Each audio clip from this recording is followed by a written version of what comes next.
you will need to have a place to refrigerate that milk right away, because the USDA would like to see that milk go from 103 degrees or 101, the degree of inside of a dough, to below 40 degrees within 20 minutes.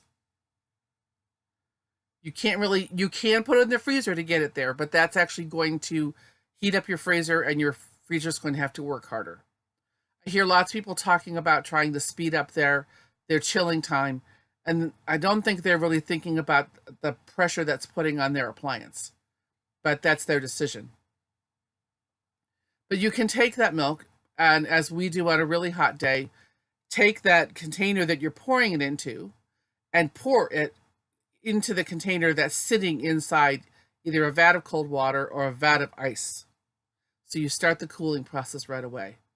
The faster you can cool that milk, the sweeter it's going to be, the cleaner it's going to be, the longer it's going to hold.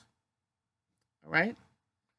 Now, if you leave your milk at room temperature and you don't filter it, you're going to have all sorts of interesting cheeses, probably not safe to drink. But I have seen my cats drinking it 2 or 3 days afterwards. It's cheese, but they are okay. Some of them like cheese, some of them don't. I have not lost any of my cats to a stomach upset. Coyotes, yes. Bad milk, no. Okay? So that's what's involved with milk handling from what you're concerned about. Tuberculosis is not an issue. Brucellosis is an issue in some states. TB and brucellosis are both issues in Michigan and a couple of Western states. Brucellosis causes abortions. It comes from Bang's disease in cattle. It's also called Bang's disease in Africa among humans. So we don't want brucellosis, but it's very, very rare in this country, as is bovine tuberculosis and caprine tuberculosis.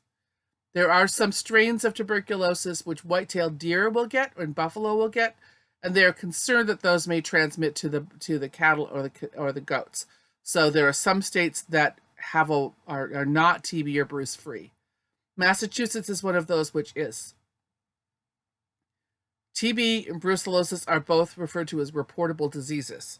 Okay, if those show up on a test, and I used to test my herd all the time. I tested for the first 7 years. I tested every member of the herd because the government paid for it.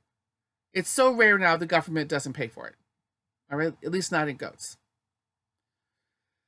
Now, Johne's disease is another issue. Johne's disease is pretty common in the cow dairy industry now.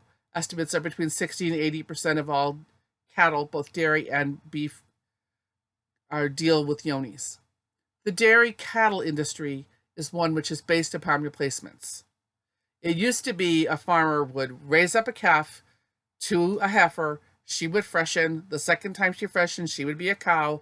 Those calves, if they were females, would stay in the herd, raise up, and become her replacement as she aged out. That no longer happens. Now we have cows freshening, having their calves.